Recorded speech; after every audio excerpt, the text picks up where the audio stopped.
We are live. We are live. Good evening. Welcome everybody to At Home with the Fishers, the revival. Yes, part 2, the Yeah. sequel. Yes. So let's see who we have here. We've got the Flaming Turner, Stace Makes. Evening, the Maidleys. Wayne the Wood Turner. Evening, Wayne. Maple Tree Studios. Hey up. Leona Fay. Hi. T+G Making. Oh, good evening. Wayne Bigfoot Woodcraft. Hi, Wayne. The Blue Light Turner Creating Shogi since 2016. Hi, Scott. I think that's everybody. Hope I've not missed anybody. Welcome. So, What are we going to talk about? Well, I just said to Nicola, I've not been out for 2 weeks, and you said, "What you moaning about?" So he said, "Well, you went to the supermarket last week." Doing the look of violin. Oh yeah, that's not nice. So no, I've not been out for 2 weeks, and even though I could go to the supermarket with Nicola, you've been popping out. Yeah. Very quickly. Well, I'm just doing a quick in and out. I don't like shopping at the best of times, so just getting what I need and getting out as quick as I can. No, it's not a different room, actually. It's the same room.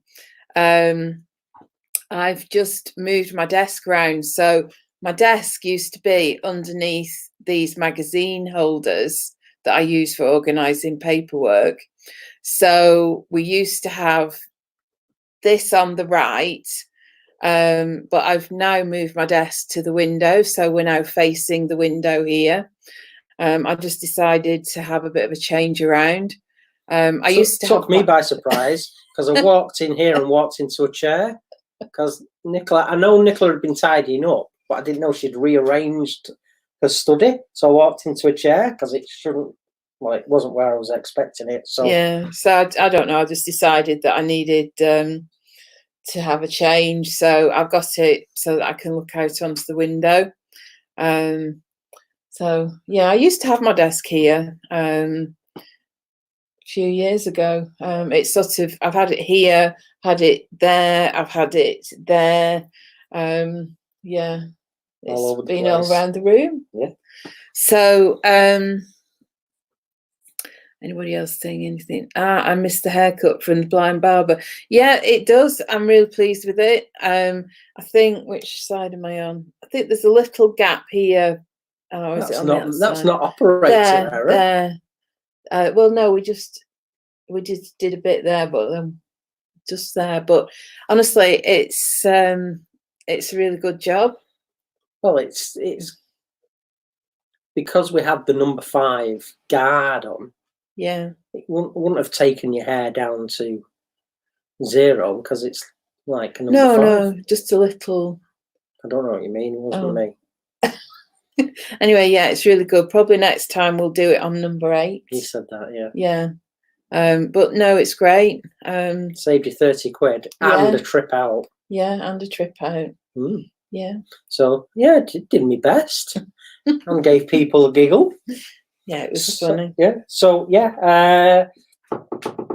Right. Well, I've been in the workshop today. Yeah. Surprise. Most of the week, really. I've been in there constantly now for about 2 weeks. Just coming in the house for meals, well, for lunch, and then at the end of the day. So still continuing to practice with the power carving and the Merlin too. So I did a little cedar pot today, and I wanted to do a bark effect on the outside to resemble a tree. Because Nicola loves, right from the get-go, I intended to give it to Nicola. So I thought, oh yeah, I'll do a cedar canister, a lidded canister. It's quite tall. I'm saying quite tall. It's taller than what you would call a lidded pot. That, if you've not seen it, that's what it looks like. So yeah, I did a paint effect, but it's au naturel inside. So I went for a tree effect for Nicola. So you like it, don't you? Yeah, looks really good. So yeah, did some Halloween out, and so that was fun. Did that today. Did a couple of videos. Well, I did a video first thing, just of all the bowls that I've amassed. Well, there's not just bowls there. There are candlesticks and tea light holders and wee willy winkies and goblets and, you know, there's really, you know, a few different things on there. But prickly sauce, Rob, you went great if you like bowls. So I thought, that's given me a good topic for this evening. And then straight after that, I did a video where I covered the camera lens up with a piece of tape. So that's giving people sort of like it was completely black. A blind, someone that's, you know, totally blind, what they perceive.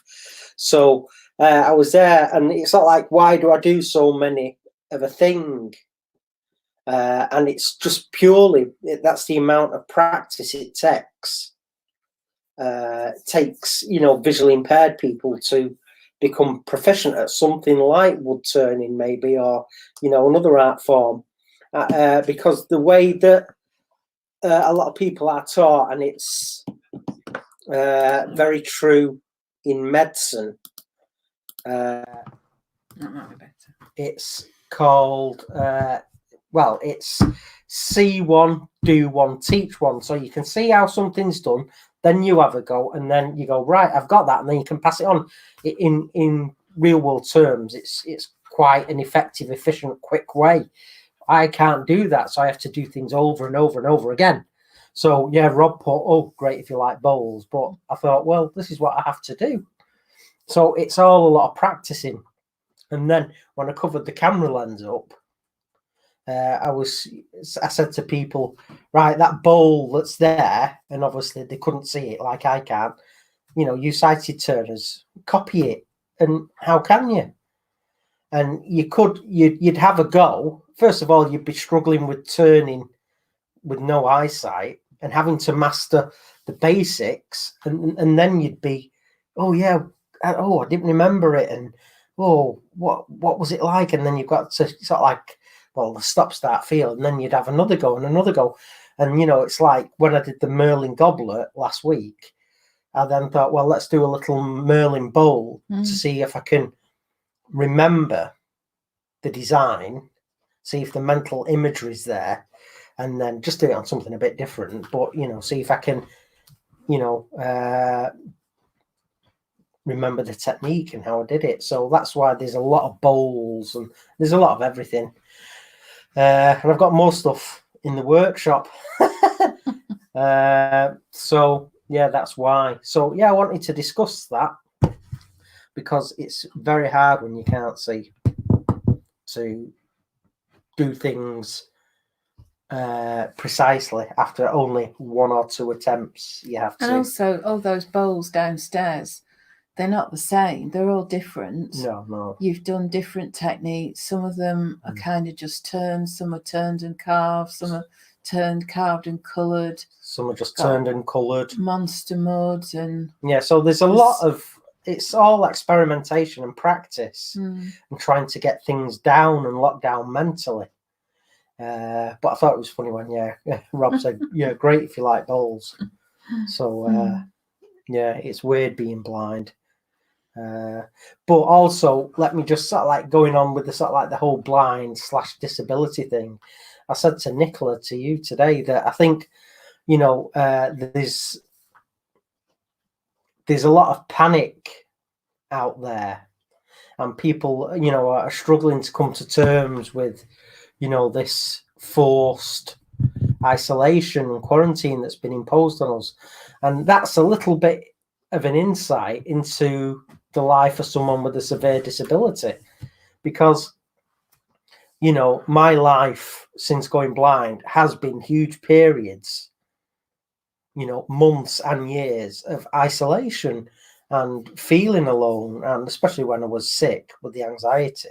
But I don't want to talk about the mental illness side. I'm just talking about the actual, you know, social constraints. You know, I really only got out when Dean, my support worker, came to take me out.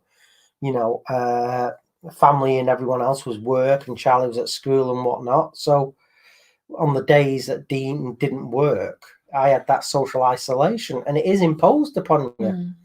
You know, I didn't have a guide dog at the time or anything like that. So in really being put in a position where you are forced to have things taken away from you. Yeah, it's a little bit of, you know, everyone's having a taste of, you know, living with a severe disability. Well, you can't go out. You can go out with Bamber, but you can't really go out. You couldn't just nip to Axminster or anything like that. You're reliant on me for even taking you. Even when things are fine and the virus isn't around, you know, I am isolated and constrained, and I've got my hands tied so many different ways that it's hard to put into real world terms. And again, you know, with the blindness thing, if you even add into the fact that, you know, I can't just pick up a book and read it, or, you know, I can't see, you know, anything in the garden. I know there are blind gardeners and things, but it's just that element of, you know, you feel really displaced from everything when you're blind. So I just thought it was worth saying that everyone is having a little bit of a taste, you know, of sort of like my life, how it is, that forced isolation. Yeah. Just thought it was interesting. Yeah. Well, it's true. It's I think, you know, unless you're in a situation like this, you don't really think about how someone else's life in general is impacted, do you? And you know, you do get a bit of a taste of what it's like to be so limited in terms of being able to just go out.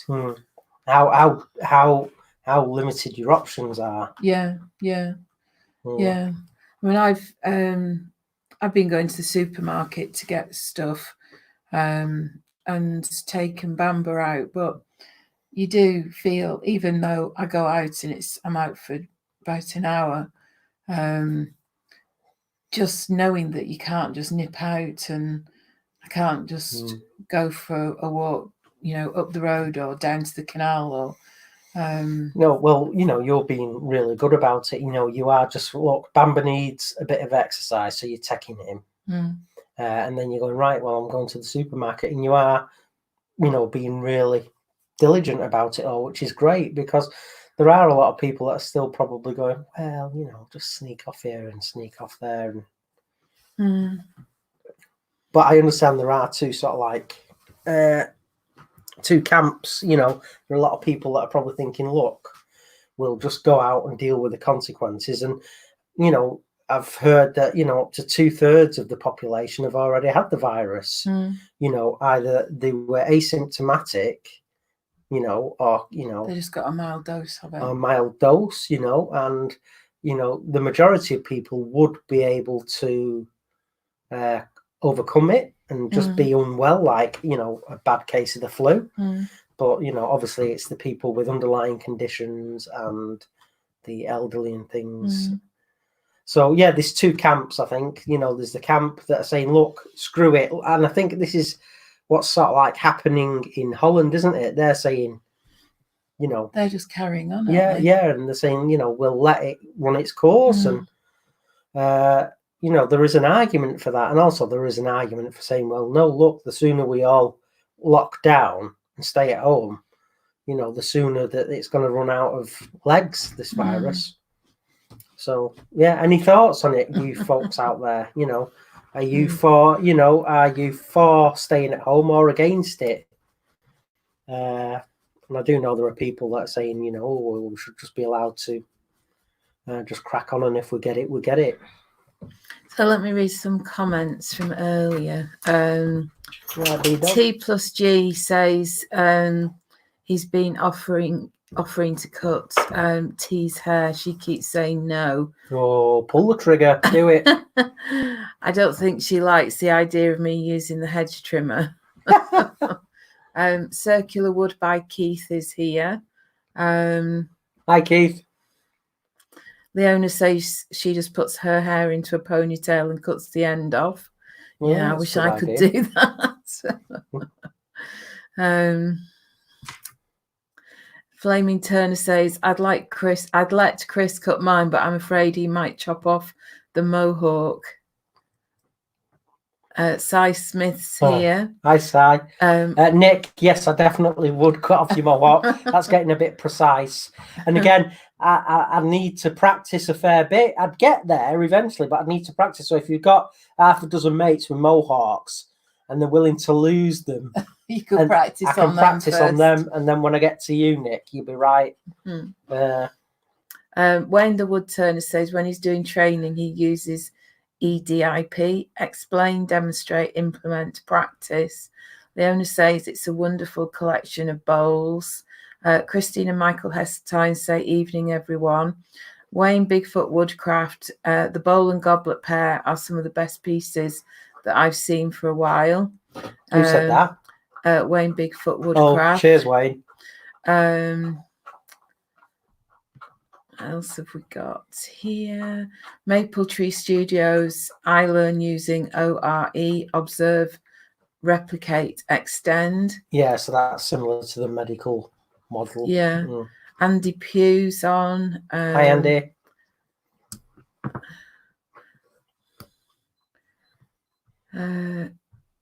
Wayne the Wood Turner says he's for it, as Jane has underlying medical conditions. Okay, I completely get that. I mean, and we're staying locked down apart from the essential. Oh yeah. You know, give Bamber a bit of exercise. Well, you don't. You don't really come into contact with anyone, do you? No, I don't really want to get it if I can avoid it. I'd rather, even if it was a mild dose, I'd rather not have it. Yeah, because the flu sucks anyway. Yeah, even, you know. Yeah, I'd rather not be ill.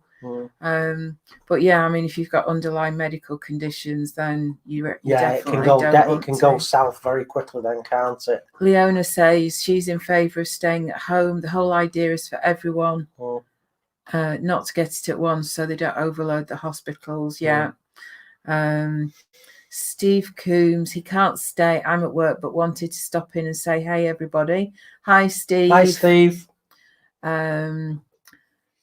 Must have plenty of ventilators in Dutch hospitals if they are taking that approach. I'm sure they are. Blue Light Turner, the proof of the isolation benefits is in the figures. Initially, it was doubling in numbers every other day. Now it's every 3 days, and they don't think it will peak for 3 weeks. One of my crewmates is currently fighting for his life on a ventilator, so it is so important. He has his swab tomorrow at 11, so fingers crossed. Right. Yeah, fingers crossed for you, and also your crewmate. Yeah, it's I mean, it's not worth the risk. Oh no, I mean, I think that it's just easier for everybody to stay at home and you know, not spread it around. Yeah. So anyway, what else shall we talk about? Go on then. What have you got on your mind? I haven't really, because I was thinking, well, what have I got on my mind? We're watching Sense and Sensibility, aren't we? Well, we started that last night with Emma Thompson. Yeah. And when you get, you know, when Pride and Prejudice and Sense and Sensibility, there's some good comedy in them. Oh, yeah. You know, there's some funny, you know, they're barking mad. Well, she was, it was all about observing people and commenting on, you know, their quirks and their preoccupations. Yeah. Yeah, it's quite funny, actually. So it was sort of social commentary and, you know, but it's, I think it's so relevant still for today. But I do like Sense and Sensibility, that film version. It's a really good version. Yeah, it's a good cast as well. Really good cast. I mean, for those of you that haven't seen it, there's Emma Thompson, Alan Rickman, Robert Hardy, Hugh Grant. What's Emma Thompson's husband called? Kenneth Branagh. No, she's not married to him. Oh, right, okay. Somebody wise. I don't know when this was made. Oh, right, okay. I can't remember his name, but her husband's in it. There's also Imogen Stubbs, Kate Winslet, Imelda Staunton, Hugh Laurie. You said Hugh Laurie, James Fleet. Yeah. Who else? Tom Wilkinson. Yeah, well, he dies in the first 5 minutes, doesn't he? I'll tell you what I'm enjoying on Instagram. I've always really liked Sam Neill. He's been in a few films, hasn't Flipping he? heck, he's uber famous. Yeah. No, I'm just trying to think. Riley Ace of Spies. Riley. Oh yeah. Oh, I used to love Riley. That was just epic. Jurassic Park. Yeah. I think it was Riley Ace of Spies. Damien Thorne, the Antichrist in The Omen 3. But Sam Neill, he's doing these little bits to camera on Instagram, and he's reading poems. Playing his ukulele. Yeah, playing his ukulele. Quaffing singing, a lot of wine because he's got his own vineyard. I think either today or yesterday he was talking about frogs. I've not listened to that one yet. But they're really funny. And Patrick Stewart's reading sonnets. Oh yeah, you said yeah. We've not really listened to him. We've listened to Sam Neill. Yeah, I'm a big Sam Neill fan. So I've got him on my notifications alert now, so it tells me when he's put something new out. Yeah, but if you want to just drop in on a huge international celebrity and see how he's dealing with it, and he's quite worried, isn't he? But he's quite philosophical. He's very positive. He's not. I think he's worried for the world. You know, it's not like he's feeling it. He's very empathetic. Yeah. With everyone's plight, and that comes across, and he's trying to cheer everyone up. But he was on isolation, wasn't he? Because of course he's from New Zealand, and obviously he's still got family and friends over there and whatnot. So he's detached from them at the moment. So it's funny the other day because he, like I just said, he's got a vineyard and he loves drinking wine. Amen to that, brother. Testify. And he was saying, "Oh yeah, well I've got some friends coming round." So he poured 4 glasses of wine, and then he said, "Oh, actually, I've just remembered, it's me on my own." So he's got 4 glasses of wine to drink. So yeah, he does like to quaff. Yeah, doesn't he? Not wrong with that. Yeah, so that's funny. I'm reading at the minute. I've been reading a book called Wintering by Catherine May. I read that a few weeks ago, and I interviewed her for my podcast. And she's written another one, and I keep forgetting what it's called. It's got hang on, here we go. The Electricity of Every Living Thing, and it's about her story walking the Southwest Coastal Path, and she's very funny. She's got a really good way with words. She's been writing a diary as well, of her lockdown diary, although I've not seen anything today, and I'm not sure if she did anything over the weekend, but those have been really funny too. She's really good sort of at observation, and she's been diagnosed in the last few years as having Asperger's. And I think that's partly why she has this unique take on the world as well. I find her voice, her writing voice, is really unique. So that's I can highly recommend Wintering if you're into kind of the memoir, autobiography kind of writing. The whole planet's wintering at the minute. Well, exactly. That's why a lot of people are buying it, because it's it was following her themes after her husband was seriously ill, and she kind of went downhill a bit, and it talks about how the different things that she did and how she sort of worked through it. Did her husband pass away? No. I mean, he didn't. Sorry, that's a spoiler alert. But he was seriously ill, and then it becomes her story. Oh, right, okay. But yeah, her writing's just what I call lush. So yeah, that's what I've been doing, and that's it. That's all. Reading Wintering, and you've been rearranging the workshop. You edited a podcast this morning. Yeah, my podcasts go live on a Monday, so I was editing my podcast, so that's gone live today. I've got another one for next week, and then I need to get some more guests lined So up. who's your guest on the podcast? Erin Worley today. And she's in America. She's in America. I said She's hi an to her. author. Yeah. Really nice lady. We talked about sort of purpose and potential and all those sorts of topics. But yeah, she was lovely. Really good conversation. Yeah. And next week it's Karen Staniland Platt, who is a photographer, and she does portraits of women, and she sort of helps people overcome the fear that they have of having the photograph taken. That was a really lively conversation. She was funny as well. So that will go live on Monday. That's pretty cool. Yeah. But I've come to the end then. So I've got someone who's emailed who wants to be on the podcast. So yeah, I need to find some more guests as well. Very good. Yeah. I don't know if I told you, but our regular listeners will know about Charlie, our son.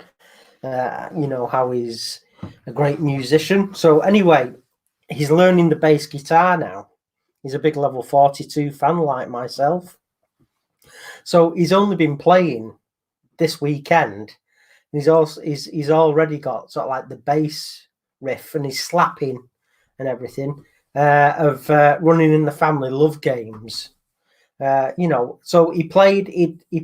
I think he put 5 hours of practice in total, and then he put his he plugged his bass guitar into his amp, and he was on hands free with me, and he's playing love games like he's been playing for bloody months. Incredible. So how quickly he can, because he is a college trained musician, and he's played musical instruments since he was about 9. Well, we got him a guitar, didn't we? Well, that's the one he's playing. Yeah. But because he's a level 42 fan, JD is the company that made and still makes a lot of Mark King's bass guitars.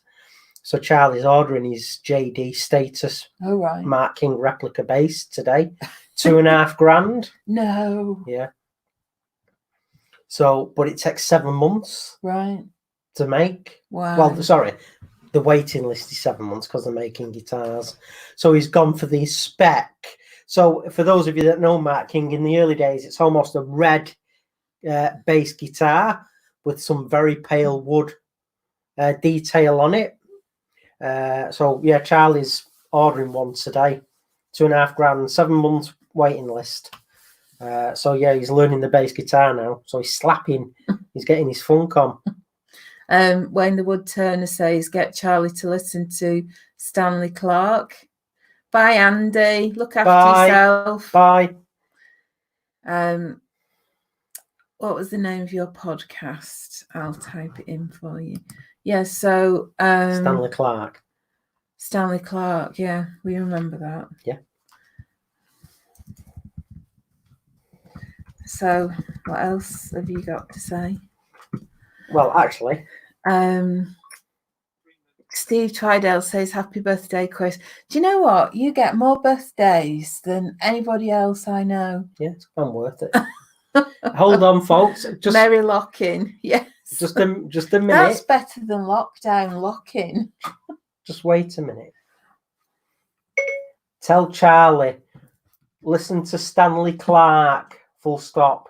Someone just mentioned him on the podcast. Full stop. I gave you a shout out. Full stop. I'm on it. He's on it. Wish it'd be on it a bit quicker. Your message to Charlie says, listen to Stanley Clarke. Someone just mentioned him on the podcast. I gave you a shout out. Ready to send it? Send. Okay, it's sent. Leona Face says her ex spent $4,000 on a bass guitar years ago. She couldn't believe it. Is that why he was your ex? Get out. Yeah. everyone keeps calling Steve Twidell Lord of Fire. Why? What have you I been don't up know. to? I don't know. I've kind of missed this whole fire thing. Maple Tree Studios has got to go. Got 1 hour of work before I get to settle for the night. Don't work too hard. Yeah, bye. Bye. Good night. So, anybody got anything they want to report, tell us, ask us? Any questions? Any questions? Yeah. Yeah.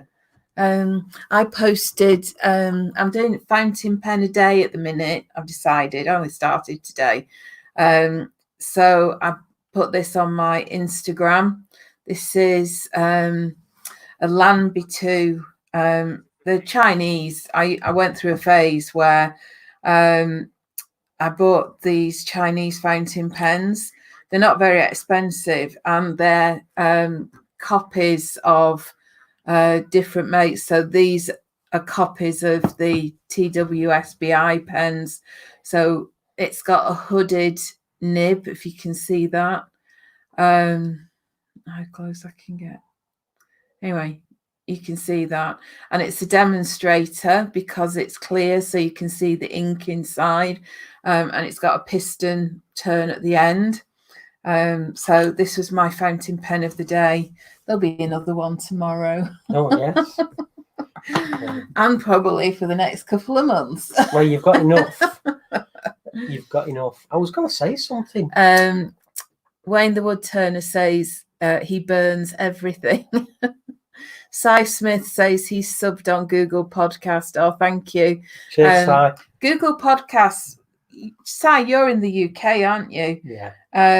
Well, I'm assuming, yes. Yeah, Google Podcasts. I only got that fairly recently. The last week, it's just turned up. So yeah, you couldn't get it in the UK for quite a while, but it's just gone live recently. So yeah, I've got that. I like to check to see where the podcasts are and if mine are loading up properly. So I've remembered what I was going to say. Yeah, when I took Bamber in the garden after dinner this evening, I noticed how very, very quiet it is now. Yeah. We have, not far from here, the A6 runs through. So it's quite a busy main road. And yeah, I heard one. It sounded like quite a large vehicle, like a HGV, but that was it. And it's like weird not to hear any. Well, you can't really hear the hum from the motorway either. No, that's all dropped you can, off as well. In the morning, normally you can hear the motorway. So you've got the M61 within sort of earshot. It's not close, but you can. No. You can hear it in the distance if the wind's the right direction. Yeah. And when I go with Bamber, I take him near the quarry. So you walk down a path and you're quite high up and you can see fields underneath and the motorway sort of in the middle distance. And over the weekend, there were just minutes where there was no traffic at all. During the week, it was a bit more busy, but not like busy. But yeah, it was very quiet. Yeah, I can hear the lack of movement out and about is quite noisy, if you know what I mean. Yeah. Its absence is quite loud. Leona says, am I going to spend 4K on pens? No. She already has. Do you know what? Years ago, I bought a Mont Blanc fountain pen. Because I've been into fountain pens pretty much since I went to senior school. And I bought this Mont Blanc pen, and it was one of the worst fountain pens that I've ever owned. Knowing what I know now about fountain pens, I could probably have had it looked at and serviced, but I really didn't enjoy using it, so I sold it. And some of my best pens are, these cheap Chinese pens. I don't know how much I paid for this one. This was probably £2.50, including P&P. They're crazy, really. But touch wood, I've never had a duff one. They all write really well. The Chinese ones tend to be quite fine nibs. But yeah, they're all the past really couple great. of Taylor's Murfield ones that I've made for you, you said right impeccably well. Yeah. You know, now they've been Amigas. Yeah. So yeah, you know, the Amiga's a really nice pen. Mm. But I like the Kappa as well. That's a really nice one. What else have we had? Did we have Alphas? Was it? Yeah, we've tried them all. Yeah, the Amigas though I find are consistently good for writing. And the Keltoy. Yeah, that's nice. Yeah, you know, that's a ballpoint pen, isn't it? But you really like how the Keltoy and the Zeta. Yeah, I'm going to go through all my fountain pens, so we'll be doing the Taylor's Murfield ones and all the ones that you've made for me as well. I just inked this one up yesterday, so I thought I'd start with this one today. But yeah, I've probably spent maybe £100 on pens, but I've got a lot for my money. If you work on them being an average, I don't know, £3 or £4 each on average. So Steve Twidell, I was extremely successful at surgically removing a knuckle with a live edge, some tri-winged bowl last night. All right, yeah. Ooh. Flaming Turner says, I've got a few good pens, you can buy them. Thank you. Nice try. As long as they're fountain pens. Valerie's just made a stunning pen that she has called the Sky Pen. It looks like a lovely bright sky with flurries of clouds. That sounds cool. Yeah, it does sound nice. Wayne the Wood Turner says, fingers banana.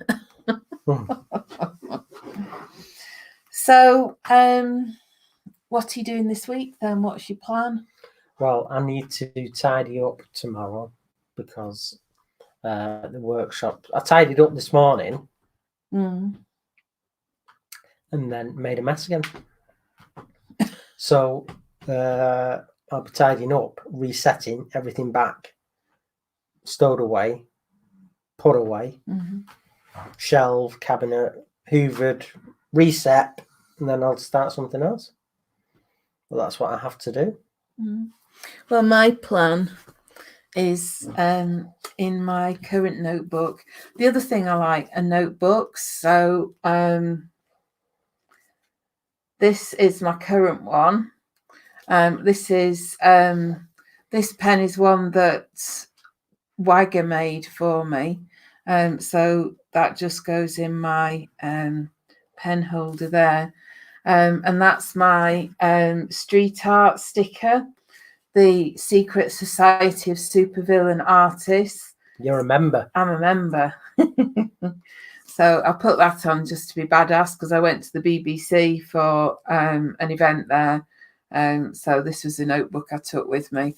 So I've got loads of, don't know if you see them, these bookmarky things that are really handy from Fred Aldous. And I've got my plan for the week in here. So I did quite well today. My day today was a bit top loaded because I had quite a bit that I needed to do, but the rest of the week's not too bad. Mostly writing, and I've got a newsletter to do, record some podcasts, edit some podcasts. I've got an article to write for somebody. So, I'm hoping this week is going to be a bit of a catch-up week, get up to date with a few things. So this one's nearly full, though. So did you tell them that you'd broken your airbrush? Did we mention that? No. Oh, well, Chris broke his airbrush. I was cleaning it and dropped it, and the airbrush equivalent of butter side down was... I'd taken the tip cap off the shroud, and then I dropped it, and it did a nose heavy dive onto the garage floor and snapped off the tip, but left the thread inside, and I just couldn't be bothered and I couldn't get it out. So we've got an Amazon special. Yeah. So I thought whilst I was ordering Chris's airbrush, I could order myself a new notebook as well. So I did. And what I'm going to do, and I've written a note for myself, I'm going to weigh my new notebook. There's a guy called Austin Kleon who he's got a few books out. He does, I don't know if he's a graphic designer. He's an artist. He does a lot of kind of hand-drawn books and things like that. He's really well known. And he did something recently where he'd weighed his notebook when it was new, and then he weighed it at the end, and there was a big difference in weight. So ink weight. Well, yeah, he does stick things in his notebook. Oh, right, okay. So he does sort of add different bits, dividers, and yeah. I mean, if probably, you know, if you weighed this, I mean, mine won't be that heavy because I've just got these bookmarks in. But I'm just interested to know how much does ink weigh, and I do sometimes put post-it notes in or washi tape and. So before I start my next notebook, I'm going to weigh it and put the weight in the front of the book. And then when I've finished it, I'll weigh it. Cool. Yeah, I just thought it was a novel thing to do. It's like wood turners weighing wood when it's wet. And then as it dries out in the microwave and things like that, or checking its moisture levels. Yeah.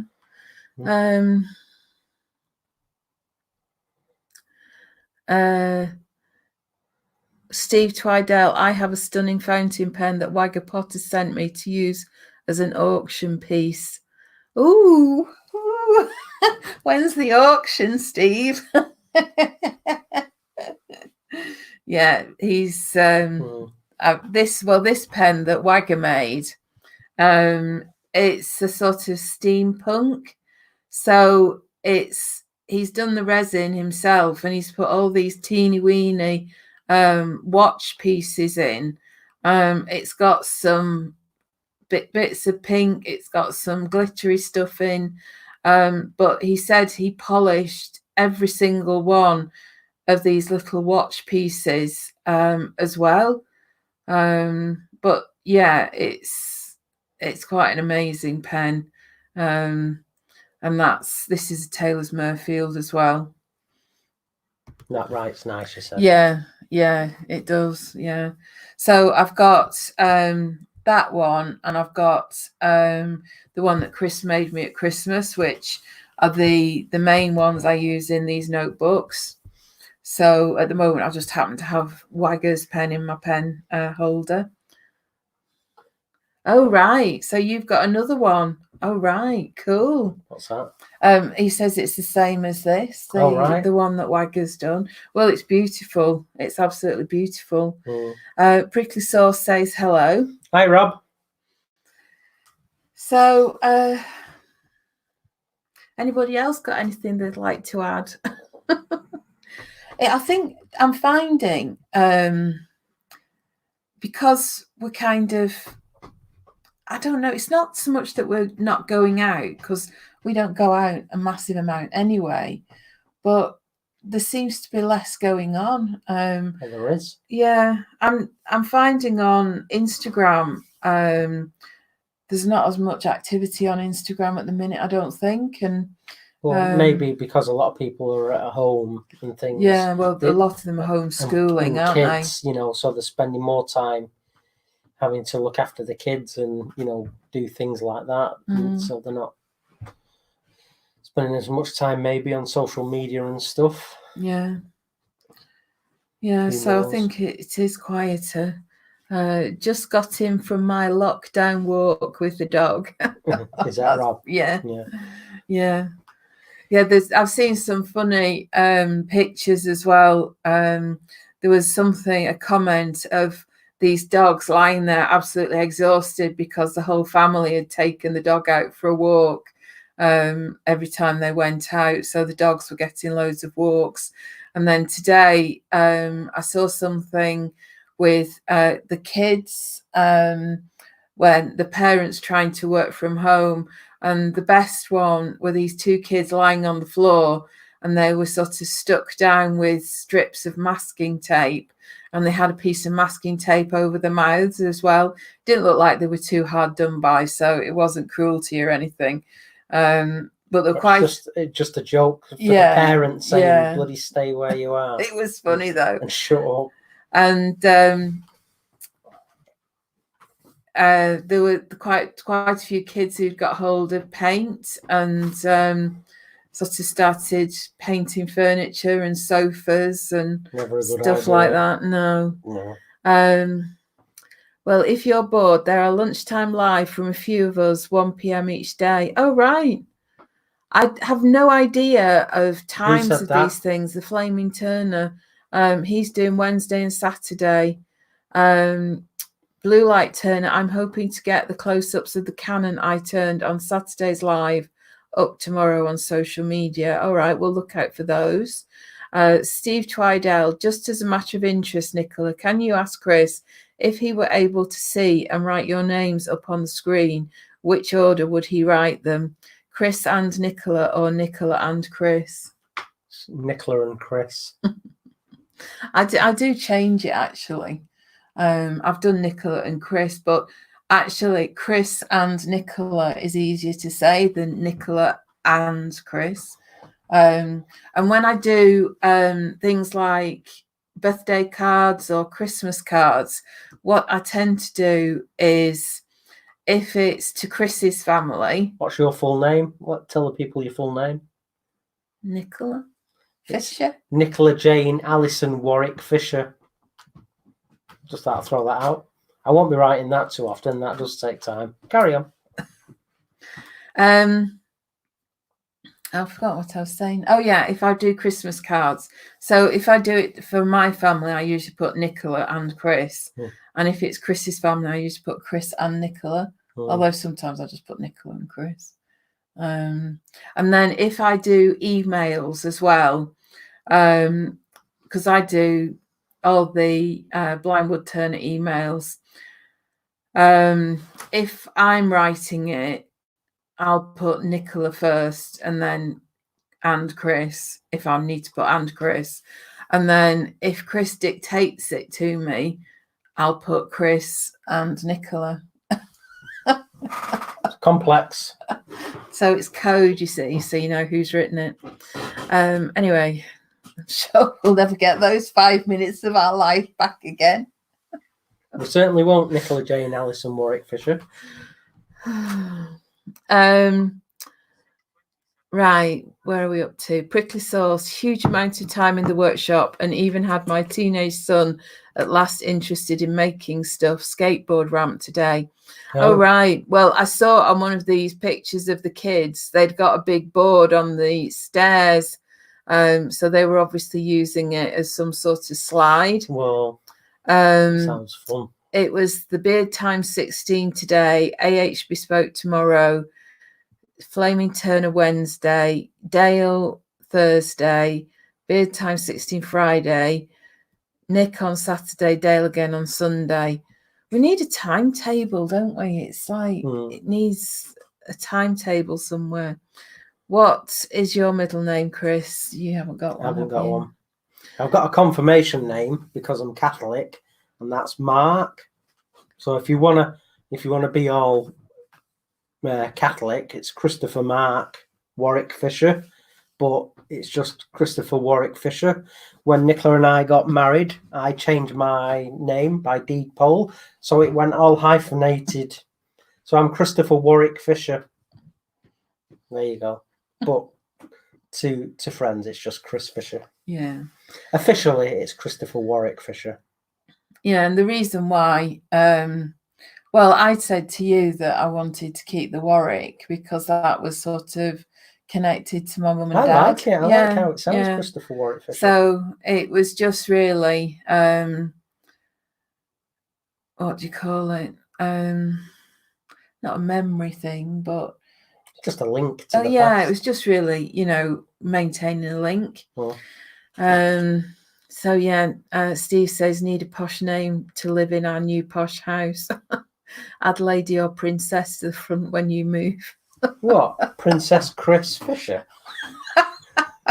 Well, that's what Dan calls you, princess. Yeah, Dan. Yeah, he's the princess, not me. Taylor's Murfield, Dan. All right, princess, he always says. All right, sweetheart. So yeah, it's funny. Christine and Michael Hesseltine say they are so busy with church, half an hour at 10 a.m.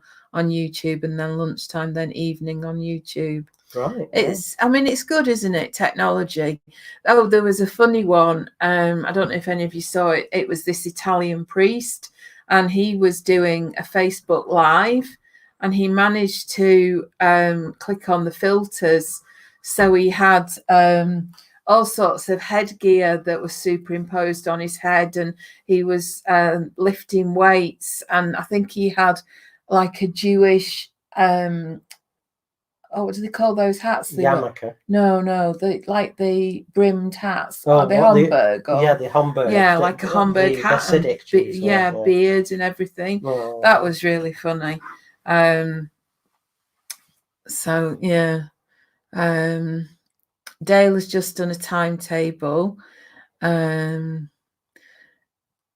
you know Wayne the Woodturner has a different name? Doris. Tell him, Wayne. Yeah, what is it, Wayne? I forget what you said your first name is. Oh, first name Robert. All right. So it's Robert the Woodturner. Robert the Woodturner. Doesn't really have the same ring, does it? No. Wayne the Woodturner, Robert the Woodturner. Well, Sam Neill's not called Sam Neill. Well, lots of professional actors artists take. So this is like Wayne the Woodturner's artist name. So we should call him Bob when we see him. All right, Bob. So where does the Wayne come from then? Oh, thank you. Thanks for the timetable. Yeah. Well, I used to be Tallulah Phoenix, didn't I? Yeah, that was your pseudonym. So yeah, on Facebook. I'm tempted to go back to it some days. But yeah, it was my sort of secret name on Facebook. I quite like Tallulah Phoenix. It's funny when people say, bloody hell, is that you, Tallulah Phoenix? I often wondered who that was commenting. Yeah. Yeah, it was me. Bob the Bodger says Scott. Neil is Nigel, really. You just use Wayne because it's a much cooler name. The creator van. Oh, we know who you are. Hi, I'm new to your channel. I think you are both amazing, awesome, super people. Oh, and happy birthday, Chris. Who's that? The creator van. Oh, never. Sure. No, that? I don't know. Have we met him? No, I don't think we have. No. It's quite a mysterious. He's obviously got 4 wheels anyway. Yeah, creator van. Robert is my Sunday name, middle name. Sam Neill is Nigel, really. That should have said. Oh, right. Okay. Yeah. I looked it up. I was just looking him up on Wikipedia, but I couldn't remember what his actual name was. Yeah. So was it Nigel Neal? I don't know. I don't know. So what's everybody doing? What are you doing with your time? And are you making stuff? Well, are some of you still working? Well, I think some people are working from home, like Dale, by the sounds of it. Yeah. And obviously Scott is essential because he's a ambulance man.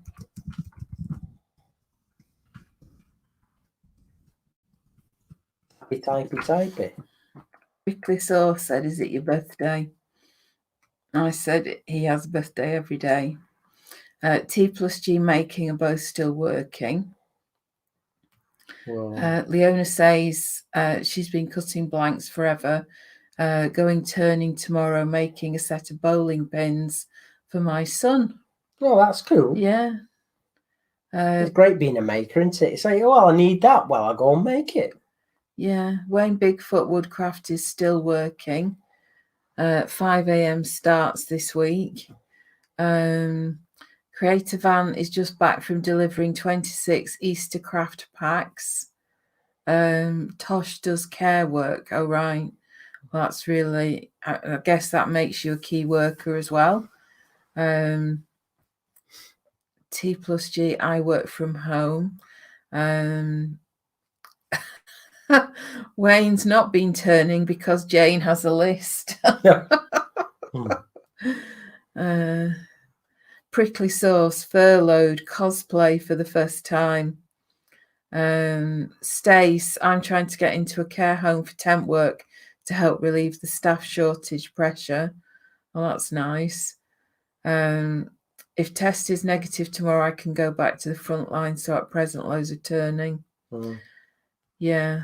Well, lots of them busy. Because you applied to be an NHS volunteer. Yeah, they said that the background check's taking longer because there's a backlog of people. All right. So originally when I applied last week, it said it would be about 48 hours. Mm-hmm. But I've not heard back yet. So right, because you've said you'd volunteered getting shopping for and doing the phone calls, people and, ringing people. Oh yeah, a chat. Yeah, checking in on people, having a chat, doing your bit. Yeah. So I'm just waiting to hear on that. Yeah, I don't know. Apparently they were saying that they want to start the volunteer people. I think it was the 1st of April. All right. So yeah. Well, that's tomorrow's the 31st, so it's Wednesday then. Yeah. April Fool's Day. They won't give you access. There's an app called Good Sam. So it's a bit like Be My Eyes, but they're actually two separate apps. So there's one for the volunteers and there's one for the recipients of the support.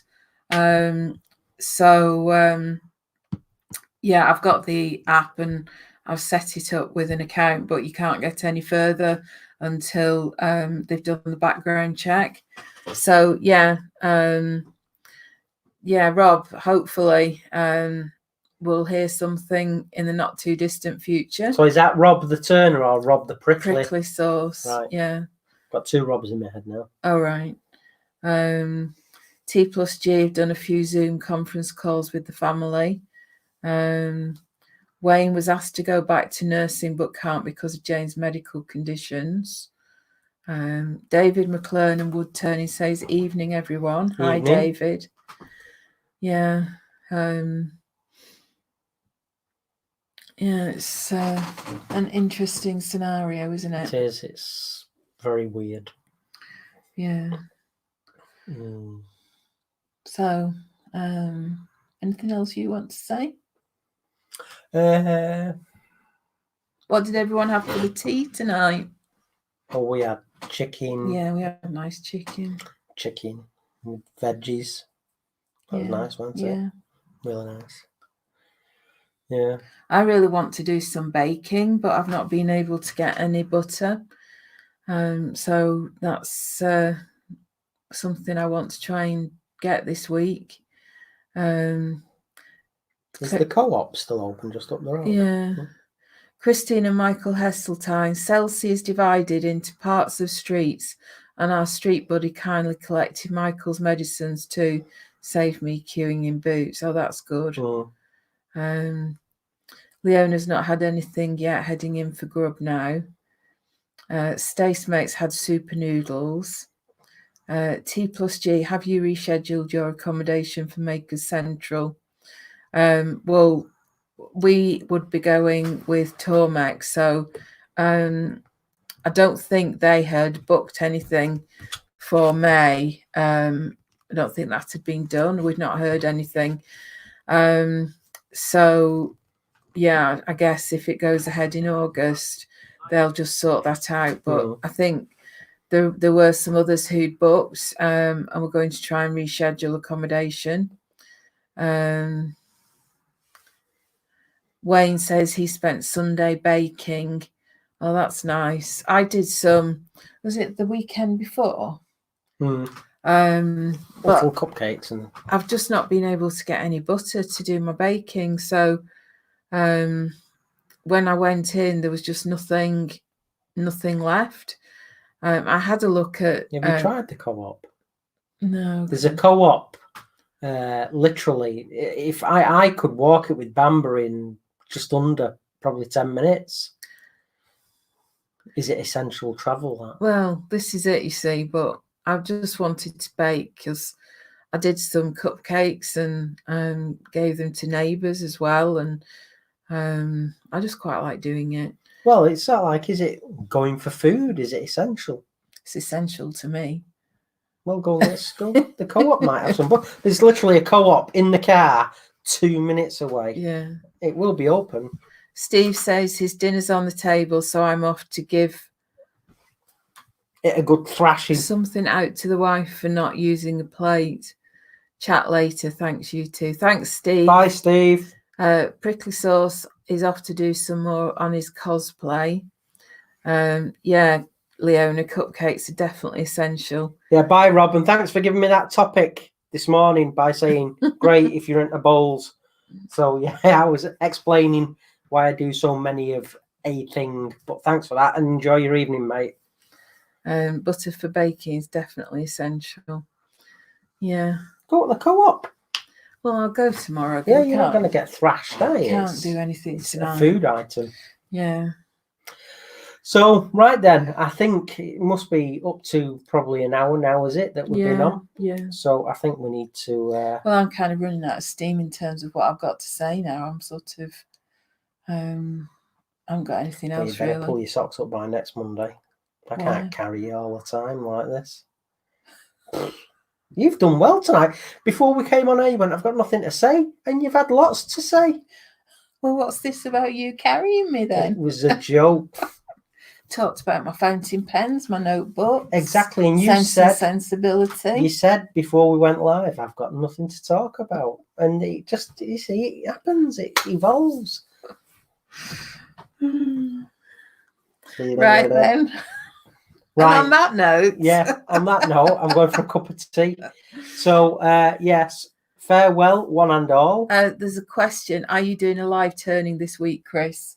Are we sticking to Sunday at 2:30? Yeah, we don't. Yeah, I'm going to do mine Sunday after lunch, 2:30 p.m. UK time, and then that frees up all the other time for the people on this calendar.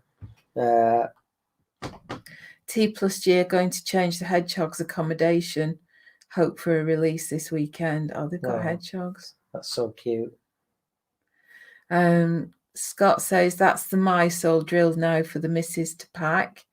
Wayne Bigfoot's on afternoons next week, so we'll miss you guys. Right then. Well, I hope you all have a good week. Look after yourselves, and we'll be back on Sunday at 2:30 on Chris's channel, and on Monday at 7:30 on this channel. Yeah. So thank you very much for listening to us waffle on. Yeah.